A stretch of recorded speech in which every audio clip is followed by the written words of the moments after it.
କୋଷ ଜୀବ ଶରୀରର କ୍ଷୁଦ୍ରତମ ଜୀବନ୍ତ ଏକକ ବା ଜୀବର ମୌଳିକ ଏକକ। ପ୍ରତ୍ୟେକ କୋଷରେ ସାଧାରଣତଃ ତିନୋଟି ଜିନିଷ ରହିଥାଏ। ଯେଉଁ ଧରଣର କୋଷ ହେଉନା କାହିଁକି, ସମସ୍ତ କୋଷରେ ଏକ କୋଷ ଝିଲି ରହିଥାଏ, ଯାହା ଏହାକୁ ଏହାର ବାହ୍ୟ ପରିବେଶଠାରୁ ଅଲଗା ରଖେ।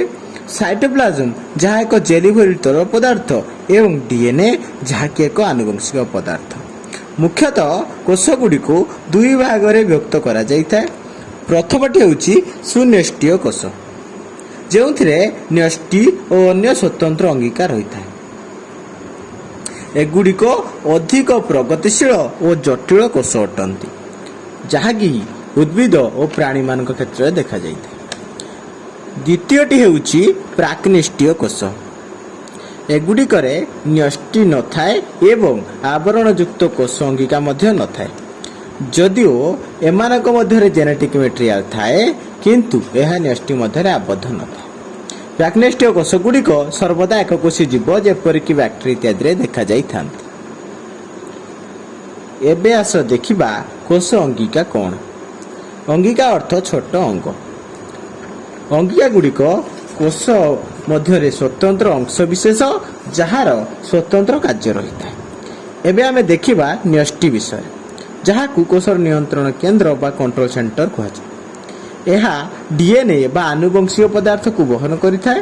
ଡିଏନ୍ଏ କୋଷଟି କ'ଣ କରିବାକୁ ଯାଉଛି ଓ କିପରି କରିବାକୁ ଯାଉଛି ଏହା ଅନୁସନ୍ଧାନ କରିଥାଏ। କ୍ରୋମାଟିନ୍ ଗୁଡ଼ିକ ଡିଏନ୍ଏର ଅସଜରା ଗୁଚ୍ଛ ପରି, ଯାହା ନ୍ୟଷ୍ଟି ଝିଲି ଭିତର ଅଂଶରେ ରହିଥାଏ। ଯେତେବେଳେ ଏକ କୋଷ ବିଭାଜନ ପାଇଁ ପ୍ରସ୍ତୁତ ହୁଏ, ଡିଏନ୍ଏ ଗୁଚ୍ଛ ହୋଇ ଗୁଣସୂତ୍ର ରୂପ ଧାରଣ କରେ। ନ୍ୟଷ୍ଟି ମଧ୍ୟରେ ନିନ୍ୟଷ୍ଟି ରହିଥାଏ, ଯେଉଁଠାରେ ରାଇବୋଜୋମ ତିଆରି ହୁଏ।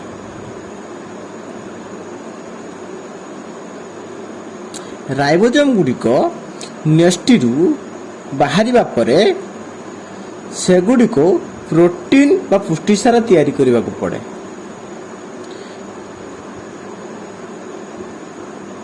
ନ୍ୟଷ୍ଟିର ବାହାରେ ରାଇବୋଜୋମ ଓ ଅନ୍ୟ ଅଙ୍ଗିକା ଗୁଡ଼ିକ କୋଷ ଜୀବକ ମଧ୍ୟରେ ଭାସମାନ ଅବସ୍ଥାରେ ରହିଥାନ୍ତି।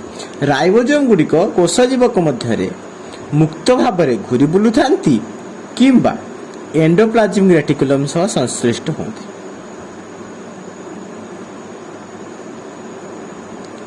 ଏଣ୍ଡୋପ୍ଲାଜମିକ୍ ରେଟିକୁଲମ୍ ସାଧାରଣତଃ ଦୁଇ ପ୍ରକାର ହୋଇଥାଏ। ଅମସୃଣ ଏଣ୍ଡୋପ୍ଲାଜମିକ୍ ରେଟିକୁଲମ୍ରେ ରାଇବୋଜୋମ ସଂଶ୍ଳିଷ୍ଟ ଥାଏ ଏବଂ ମସୃଣ ଏଣ୍ଡୋପ୍ଲାଜମିକ୍ ରେଟିକୁଲମ୍ରେ ରାଇବୋଜୋମ ସଂଶ୍ଳିଷ୍ଟ ନଥାଏ।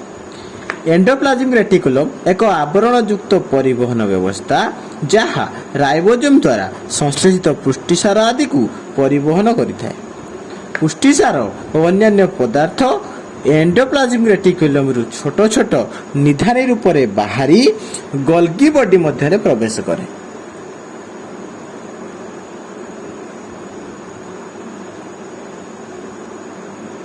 ପ୍ରୋଟିନ୍ ଗୁଡ଼ିକ ଗୋଲ୍ଗି ବଡି ମଧ୍ୟରେ ଗତି କଲା ସମୟରେ କୋଷର ବ୍ୟବହାର ଉପଯୋଗୀ ରୂପ ଧାରଣ କରନ୍ତି। ଗୋଲ୍ଗି ବଡି ପ୍ରୋଟିନ୍ ଗୁଡ଼ିକୁ ଗୁଡ଼େଇ ତୁଡ଼େଇ କିମ୍ବା ସ୍ନେହସାର ବା ଶ୍ୱେତସାର ସହିତ ଯୋଗ କରି ଏହି ରୂପ ପ୍ରଦାନ କରିଥାଏ। ରସଧାନୀ ଗୁଡ଼ିକ ମୁଣା ଭଳି ଏକ ଅଂଶ ବିଭିନ୍ନ ପଦାର୍ଥକୁ ଯାହା ଗଚ୍ଛିତ କରି ରଖିଥାଏ। ଏହି ଉଦ୍ଭିଦ କୋଷରେ କେନ୍ଦ୍ରୀୟ ରସଧାନୀ ଜଳ ଗଚ୍ଛିତ କରି ରଖିଛି।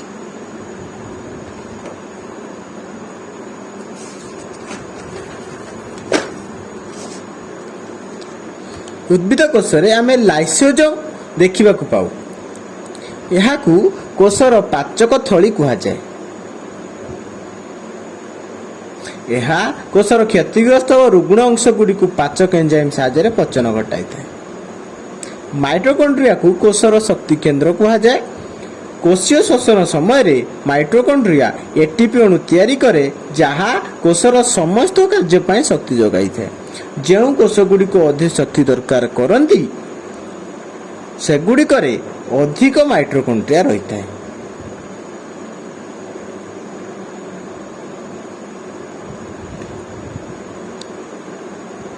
କୋଷଗୁଡ଼ିକ ନିଜର ଆକୃତି ସାଇଟୋସ୍କେଲିଟନ୍ ସାହାଯ୍ୟରେ ବଜାୟ ରଖନ୍ତି। ସାଇଟୋସ୍କେଲିଟନ୍ ସୂତା ଭଳି ମାଇକ୍ରୋଫିଲାମେଣ୍ଟ, ଯାହା ପ୍ରୋଟିନ୍ ଦ୍ୱାରା ଗଢ଼ା ହୋଇଥାଏ ଏବଂ ପତଳା ଫମ୍ପା ମାଇକ୍ରୋଟ୍ୟୁବୁଲ୍ସକୁ ନେଇ ଗଠିତ ହୋଇଥାଏ।